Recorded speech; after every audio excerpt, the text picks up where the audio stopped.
오직 예수님만 바라보시는 여러분들의 삶이 되시길 바랍니다. 올해 표가 오직 하나님만 바라보는 교회로 잡았습니다. 그래서 여러분들 은혜교회 모든 성도들이 2019년도에 주님만 바라보시는 여러분들의 삶이 되시길 바랍니다. 토스카니니라고 하면 누구나 잘 아는 세계적으로 유명한 지휘자였습니다. 그는 원래 첼로 연주자로서 심한 근시로 인해서 악보를 보려고 해도 그 악보가 보이지 않았습니다. 그래서 이 토스카니니는 늘 연주할 때마다 그 악보를 통째로 외워서 그 음악을 연주하곤 했습니다. 그러던 어느 날 연주회를 앞두고 그 오케스트라를 지휘하는 지휘자가 갑자기 아파서 입원을 하게 되었습니다. 그래서 이 토스카니니가 이제 그 악보를 잘 외우고 있었는데 그 오케스트라 중에서도 이 지휘할 사람은 악보를 잘 알아야 됐습니다. 그 중에서도 그 늘 악보를 외워서 첼로를 켜는 그 토스카니니를 지휘자로 추대를 해서 그때부터 이 지휘를 시작했다고 합니다. 그래서 토스카니니가 이런 기회로 지휘를 시작해서 세계적인 지휘자가 되었다는 것입니다. 만약에 그가 그토록 시력이 나쁘지 않았다면 그냥 유럽에 있는 한 첼로리스트로 남았을 것입니다.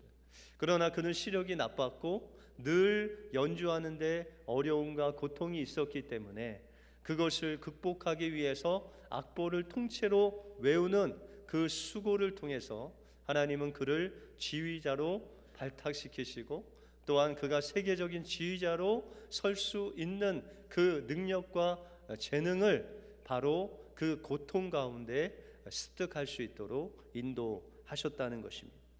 그래서 토스카니니는 이런 말을 남겼습니다. 어려울 때 힘대신 하나님께 감사하십시오. 좋은 환경이 아니라도 해서 불평하지 마십시오. 좋은 환경만이 좋은 결과를 가져오는 것은 아닙니다. 아담은 에덴 동산과 같은 좋은 환경에서도 타락했습니다. 그러므로 우리는 눈물에 대해서도 감사를 드려야 합니다. 눈물 있는 눈으로 하나님을 바라볼 때 우리는 더 똑똑히 하나님을 바라볼 수 있기 때문입니다. 하나님께서는 우리가 어려울 때일수록 우리에게 가까이 오셔서 우리를 보호해 주시는 우리의 힘이 되신 분이십니다 라고 고백했습니다. 여러분들 2019년도 한 해가 시작되었습니다. 많은 사람들은 올해도 경기가 만만치 않을 거라고, 어려울 거라고 그렇게 이야기합니다. 그러나 우리가 이 토스카니니와 같이 어려우면 어려울수록 하나님을 바라보고 그 고통 가운데서 하나님께서 주시는 그 은혜를 찾는다면 하나님께서 우리에게 다가오셔서 그 어려움을 이길 수 있는 형통함을 다른 방법으로, 하늘의 방법으로 우리에게 열어주실 것입니다. 하나님의 살아계심을 날마다 인정하고 하나님을 바라보시는 여러분들의 삶이 되시길 바랍니다. 그럼 오늘 본문을 통해서 고통 속에 믿음을 잃지 않고 그러나 하나님을 바라보았던 그 요셉을 통해서 우리는 어떻게 하나님을 바라볼 수 있고 또한 우리가 하나님을 바라볼 때 하나님께서 주시는 그 축복이 무엇인지 오늘 본문을 통해서 살펴보겠습니다. 먼저 우리는 주님만 바라보기 위해서 하나님이 살아계신 것을 믿고 하나님 앞에서 살아야 됩니다. 오늘 본문에 보시면 요셉의 꿈이 나옵니다. 그런데 이 꿈은 한 번 주신 것이 아니라 두 번에 걸쳐서 이 하나님께서 요셉에게 꿈을 주셨다는 거예요. 여러분들 어떻게 올 한 해 하나님께서 주신 꿈을 꾸신 적 있으세요? 여러분들 하나님이 주신 꿈하고 그냥 있다 없어지는 개꿈하고 분별하는 분별의 팁이 있습니다. 그건 뭐냐면 하나님께서 주신 꿈은 잊어먹지 않습니다. 여러분들 하나님께서 주신 꿈은 영원히 우리의 마음속에 갖고 하나님을 바라볼 때마다 그 꿈이 생각납니다. 그러면 그 꿈은요, 금세 잊어버립니다. 여러분들 그냥 잊어버리는 꿈은 별로 신경 쓰지 마시고 가끔 하나님이 주시는 그 잊어버리지 않는 꿈을 가지고 더욱더 하나님을 바라보시길 바랍니다. 그런데 이 요셉에게 두 번에 걸쳐서 하나님께서 꿈을 주셨는데 그 꿈이 중요한 것이 아니라 그 꿈이 어떻게 이루어지느냐가 우리에게 중요합니다. 그죠? 그래서 때때로 하나님께서 우리에게 주신 그 비전을 이루기 위해서 우리는 하나님 그 비전을 이루어 주시옵소서라고 기도할 때가 있습니다. 그런데 여러분들 하나님께서 주시는 그 꿈, 하나님께서 주신 그 비전을 이루는 방법은 바로 그 비전을 위해서 기도하는 것도 중요하지만 하나님께서 그 비전을 이루실 것을 바라보면서 그 하나님과 동행하고 하나님을 바라보는 그 과정이 중요하다는 거예요. 하나님께서 주신 꿈은 우리가 이루는 것이 아니라 하나님이 이루십니다. 그렇기 때문에 하나님께서 어떻게 우리의 삶 속에서 다가오셔서 우리와 함께 하시고 우리와 동행하시고 우리와 관계를 맺어주시는가에 따라서, 다시 말해서 하나님께서 우리를 훈련시키는 대로 순종하며 나갈 때 그 과정을 통해서 하나님이 우리의 비전을, 꿈을 이루신다는 것입니다. 요셉이 하나님의 꿈을 꾸고 나서 그것을 부모님과 형제들에게 말했을 때 이 형제들이 전에도 요셉을 미워했는데 그 꿈 때문에 더 요셉을 미워하게 됐습니다. 왜냐하면 그 꿈의 내용은 바로 그 11 형들과 부모님까지 이 요셉에게 절하는 꿈이었기 때문입니다. 그래서 그 형제들은 요셉에게 너가 정말 우리를 다스리겠느냐, 내가 정말 우리의 왕이 되겠느냐 하면서 그 요셉을 더욱 미워했다라고 그렇게 말씀하고 있습니다. 여러분들 하나님께서 우리에게 주신 그 비전은 세상의 비전이 아닙니다. 하나님의 나라를 확장하고 또 하나님의 그 꿈을 실현하는 비전이 바로 하나님께서 우리에게 주신 꿈과 비전이라는 것입니다.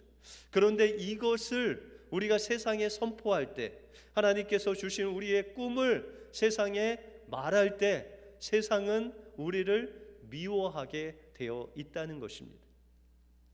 예수님이 이제 제자들을 훈련시킨 다음에 그 12 제자를 세상으로 보낼 때 그들에게 말씀하신 그 말씀은 세상은 너희를 미워할 것이다. 그러나 이 세상을 내가 이기었나니 너희는 세상에서 담대하라 라고 그렇게 말씀하십니다. 여러분들 제자들이 나가서 한 것이 무엇입니까? 예수님의 말씀을 따라서 회개하라, 천국이 가까이 왔다라고 하면서 예수님을 전했을 것입니다. 그럴 때 이 세상의 반응은 바로 이 제자들을 미워했다는 것입니다. 여러분들 예수님께서 제자들 그렇게 세상이 그들을 미워할 것을 그들에게 말씀하시면서 예수님께서 본을 보여주십니다. 그러면서 이 제자들을 데리고 자신의 고향인 갈릴리로 가십니다. 여러분들 갈릴리에서 제자들도 부르시고 또 예수님께서 자라신 곳이 바로 예수님의 고향 갈릴리였습니다. 그런데 그 고향 사람들이 예수님을 환영하고, 그죠? 예수님께서 병 고치시고 귀신을 쫓아내시고 진정할 다시 오실 그 메시아이심을 믿고 예수님을 환영해야 될 그 고향 사람들이 예수님이 왔을 때 저 예수가 귀신에 들렸다라고 하면서 예수를 비방하면서 그에게 이야기하기를 저는 우리가 아는 그 목수의 아들이 아니냐라고 하면서 그가 어떻게 구원자가 될 수 있느냐라고 하면서 예수님을 배척하고 예수님을 미워했다는 것입니다. 그것을 통해서 제자들에게 세상은 나를 미워하고 너희가 복음을 전할 때 미워할 것이지만 그러나 주님께서 세상을 이기었다라고 하시면서 그들에게 힘을 주시는 그 예수님의 모습을 볼 수 있습니다. 이와 같이 예수님께서 하신 말씀과 같이 하나님께서 요셉에게 꿈을 주셨는데 그 형제들이 미워하고 급기야 이제 이 요셉이 그 형들의 손에 팔려가는 그 어려움을 당하게 된다는 것입니다. 여러분들, 예수님께서도 그 가장 사랑했던 12 제자 중에 하나인 가론 유다를 통해서 은 30에 팔려가신 것 같이 요셉도 자기와 가장 가까이에 있는 그 형제들에게 은 20에 이스마엘 상인들에게 팔려가는 그 엄청난 어려움을 당했다라는 것입니다. 여러분들, 요셉이 그 애굽으로 노예에 팔려갈 때 요셉이 왜 팔려가는지 알았겠습니까? 그 당시에 하나님께서 그 형들을 시기하게 하시고 또 마침 그때 이스마엘 상인들이 그곳에 지나가게 하시고 또 마침 그들이 이 요셉을 판 장소가 바로 애굽에 있는 보디발 장군의 집으로 하나님께서 인도하셨는데, 그 당시에는 요셉이 하나님께서 왜 그렇게 자기에게 이 고난을 주시는지, 또한 그가 왜 이렇게 끌려서 노예로 애굽까지 왔는지를 잘 몰랐다는 것입니다. 그러나 이 요셉에게 있어서 하나님의 그 뜻과 하나님의 그 섭리는 알 수 없었지만 그 마음속에 하나님께서 기뻐하시는 마음의 자세가 있었습니다. 그것이 바로 그는 하나님 앞에서 살았다는 거예요. 그는 어디에 있든지 간에 하나님께서 함께 하시고 살아계셔서 내 옆에, 내 앞에 살아계시는 하나님이심을 늘 믿으며 살았다는 것입니다. 우리가 신학적으로 코람데오라고 하는데 하나님 앞에서 사는 것을 이야기합니다. 요셉은 그가 가나안 땅에 있었든지 또한 팔려서 애굽에 있었든지 그가 감옥에 있었든지 어디에 있었든지 간에 그곳에 하나님의 살아계심을 믿는 그 믿음이 그 마음속에 있었다는 것입니다. 그래서 히브리서 11장 6절에 보시면 믿음이 없이는 하나님을 기쁘시게 하지 못하나니 하나님께 나가는 자가 반드시 그가 계신 것과 그에게 상 주시는 이심을 믿어야 할지니라 라고 말씀하셨습니다. 여러분들, 하나님을 바라본다는 것 두 가지 비결이 있는데 그 한 가지가 요셉이 가졌던 하나님께서 계신 것, 살아 계신 것을 믿는 그 신앙이 있으면 주님을 바라보게 된다는 것입니다. 그 결과 하나님은 이 요셉이 하나님을 바라보고 하나님의 살아계심을 믿을 때 하나님께서 그에게 주신 결과가 무엇입니까? 우리가 창세기 39장 3절을 보시면 그 주인이 여호와께서 그와 함께 하심을 보며 또 여호와께서 그의 범사에 형통케 하심을 보았다라고 말씀하고 있습니다. 여러분들, 요셉이 그의 신분이 낮아져서 그 노예로, 종으로 보디발 장군집에 살았는데도 불구하고 그 주인이 그 요셉을 바라볼 때, 야, 저 아이는 정말 하나님께서 함께 하시는 자다. 저 아이는 정말 하나님께서 함께 하심으로 인해서 하나님께서 형통한 길을 주시는 자다라는 것을, 그것도 하나님을 믿지 않는 자가 요셉을 보고 그 하나님이 함께 하심을 그 두 눈으로 보았다라고 말씀하고 있습니다. 여러분들, 그 요셉이 비록 노예로 끌려갔지만 그가 하나님 앞에서 하나님 살아계심을 믿고 바라보는 그 신앙으로 살아갈 때 그 주인까지도 하나님이 살아계셔서 그와 함께함을 보는 놀라운 은혜를 경험하게 되었다는 것입니다. 요셉은 가나안 땅에 있을 때나 애굽 땅에 있을 때나 그는 비록 노예의 자리에 있을지라도 하나님 앞에서 범죄하지 않으려고 보디발 아내의 누명까지 쓰면서도 하나님 앞에서 사는 그런 인생이었습니다. 그랬을 때 하나님께서는 그를 기쁘게 받으시고 장차 하나님의 그 꿈과 비전을 요셉을 통해서 이루어 주셔서 그 수많은 생명들을 주님께로 인도하는 애굽의 총리로 높여 주셨다는 것입니다. 2019년 한 해 우리는 하나님께서 우리에게 꿈을 주십니다. 그 꿈을 이룰 수 있는 방법은 바로 하나님을 바라보는 것입니다.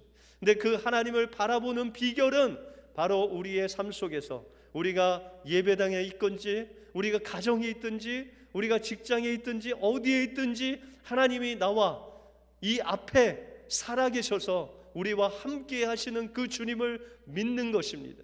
그랬을 때 하나님께서는 우리와 동행해 주실 뿐만 아니라 우리의 삶을 통해서 하나님의 그 구원의 역사를 이루어 가시는 것입니다.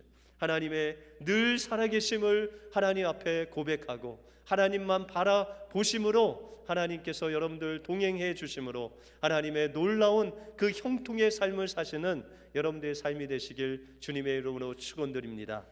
다음으로 우리는 하나님을 바라보기 위해서 살아계신 하나님을 간절히 찾아야 됩니다. 하나님은 하나님의 꿈을 이루기 위해서 이 요셉을 훈련시켜 주셨습니다.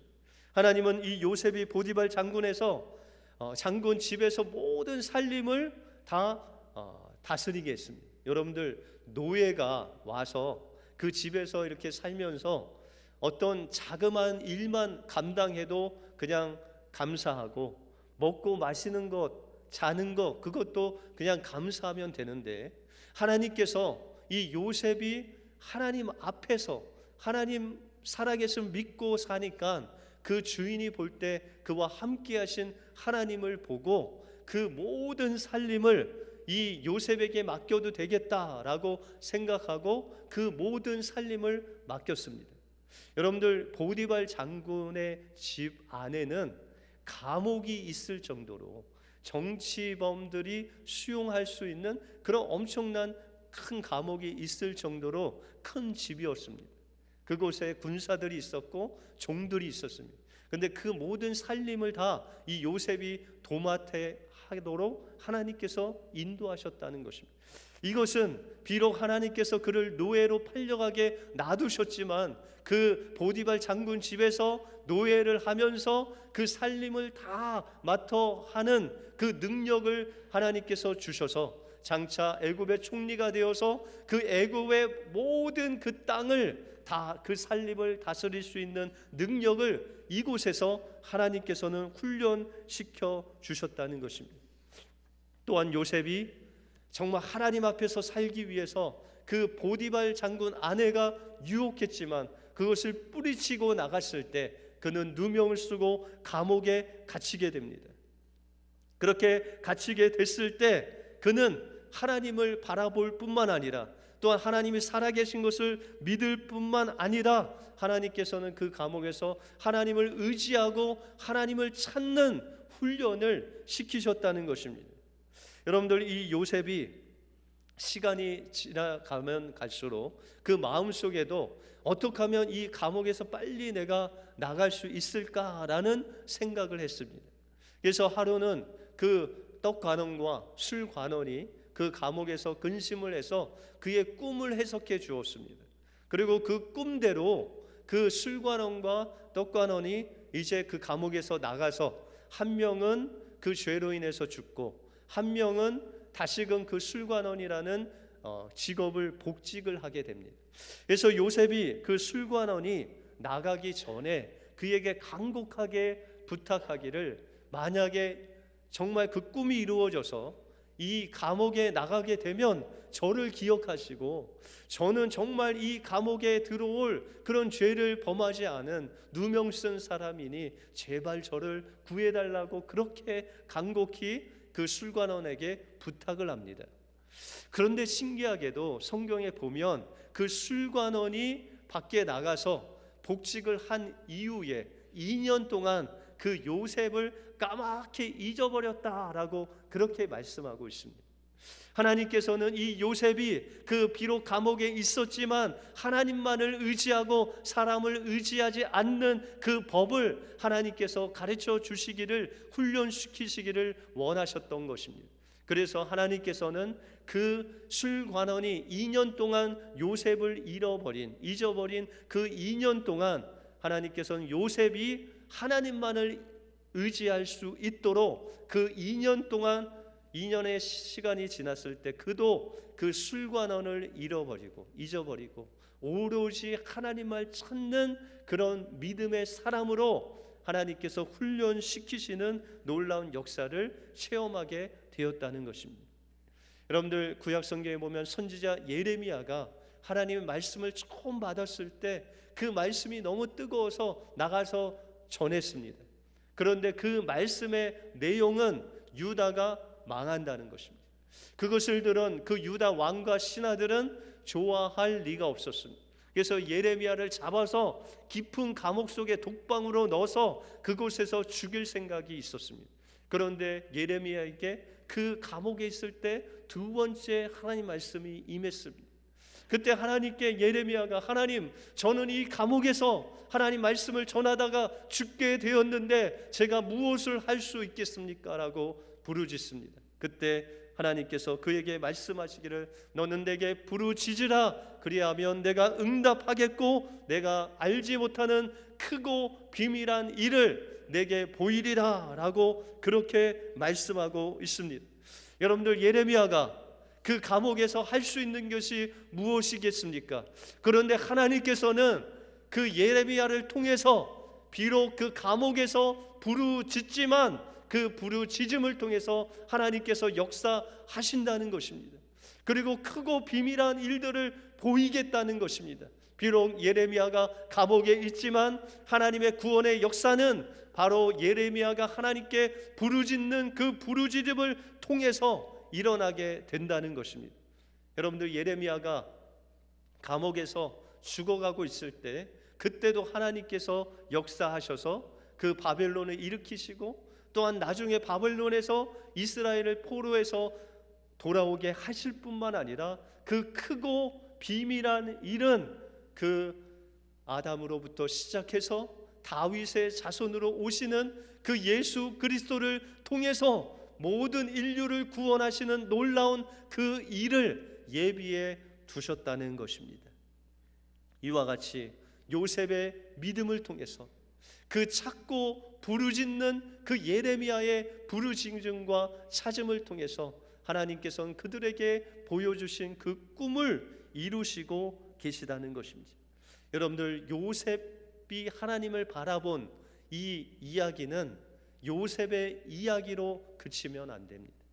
여러분들, 요셉에게 꿈을 주시고 그 꿈을 이루시기 위해서 연단하신 후에 그를 높이 세워주셔서 하나님의 그 생명을 구원하는 놀라운 믿음의 사람으로 세워주셨다면 오늘도 여기에 앉은 여러분들 한 사람 한 사람에게 하나님께서는 꿈을 주시고 그 훈련과 연단을 통해서 여러분들 한 사람 한 사람을 통해서 하나님의 그 생명의 구원의 역사를 이루어 가시고 있는 그 주님께서 여러분들의 크고 비밀한 그 은혜를 지금도 여러분들에게 부어 주신다는 것입니다. 그 여러분들의 이야기를 쓰셔야 됩니다. 그런데 이것은 요셉의 이야기나 우리의 이야기가 아니라 바로 예수님의 이야기라는 것입니다. 여러분들, 요셉이 그 꿈을 이야기했을 때 그 형제들이 미워했듯이 예수님도 이 땅에 오셔서 세상 사람들 향해서 말씀하시기를 너희가 이 성전을 헐라 그리하면 내가 3일 만에 세우리라 라고 말씀하셨습니다. 여러분들, 이 예수님이 가졌던 꿈이 무엇입니까?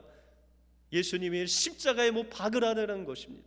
그러면 주님께서 3일 만에 부활시켜 주시고 모든 인류를 그 나의 죽음을 통해서 모든 인류를 구원하시겠다는 그 꿈을 그 세상 사람들에게 선포하신 것입니다. 그때 세상 사람들의 반응은 예수님을 미워했습니다. 예수님을 잡아서 죽일 정도로 미워했습니다. 그때 하나님께서 예수님과 함께 하시고 또 예수님께서는 하나님을 바라봤습니다. 그리고 하나님의 살아계심을 믿고 그 고난의 길을 걸으셨습니다. 또한 예수님도 그 겟세마네 동산에서 하나님의 그 뜻을 이루기 위해서 밤새도록 하나님의 원함을 부르짖었던 그 예수님의 모습이 바로 이 요셉에 나타난 그 하나님께서 꿈을 이루어 가시는 그 이야기가 바로 예수님의 이야기라는 것입니다. 그래서 예수님도 십자가를 통해서 그 고난을 통해서 죽으시고 3일 만에 부활하셔서 요셉이 많은 생명을 구한 것 같이 예수님도 그 환난과 고난을 통해서 우리 모든 인류를 구원하시는 놀라운 역사를 우리에게 베풀어 주셨다는 것입니다. 그래서 히브리서 12장 2절에 보시면 믿음의 주여 또 온전케 하시는 이인 예수를 바라보자. 저는 그 앞에 있는 즐거움을 위하여 십자가를 참으사 부끄러움을 개의치 아니하시더니 하나님의 보좌 우편에 앉으셨다고 말씀하고 있습니다. 하나님께서는 이와 같이 예수님을 통하여서 예수님도 하나님을 바라봄을 통해서 모든 인류를 구원한 것 같이 하나님께서는 여러분들을 이 이민자로 이민 생활로 부르신 하나님의 목적과 꿈이 있다는 것입니다. 여러분들 때로는 이민 생활을 하면서 힘들고 어려운 점들이 있습니다. 그런데 하나님께서 그것을 여러분들에게 허락하신 이유는 그 어려움을 통해서 하나님을 바라보게 하기 위해서입니다. 또한 그 어려움을 통해서 하나님이 지금도 여기도 이 미국 땅에도 내가 사는 이곳에도 하나님께서 살아 계시다는 것을 믿게 하기 위해서 하나님께서 이곳에 보내주신 것입니다. 또한 이곳에서 어렵고 힘들 때마다 하나님께 부르짖고 하나님을 찾고 하나님의 뜻을 구하는 하나님을 바라보는 자로 여러분들을 세우셔서 이 땅에 죽어가는 심령들을 바로 하나님을 바라보는 여러분들의 삶을 통해서 하나님께로 인도하시기 위해서 여러분들을 이곳까지 보내셔서 여러분들 하나님의 귀한 사명자로 세우셨다는 것입니다. 2019년 올 한 해 오직 하나님만을 바라보게 하시는 그 하나님의 뜻을 여러분들이 깨닫고 하나님 우리가 올 한 해 동안 주님이 살아계신 것 믿고 하나님 앞에서 살겠습니다. 또한 우리가 어떠한 상황 속에서도 하나님을 찾고 부르짖고 하나님의 뜻을 구하는 그런 사람이 되겠습니다. 오직 하나님만 바라보심으로 하나님과 동행하실 뿐만 아니라 주님이 함께하여 주셔서 여러분들의 삶을 형통케 하시는 그 은혜를 받아 누리시는 여러분들의 삶이 되시길 주님의 이름으로 축원드립니다. 기도하겠습니다.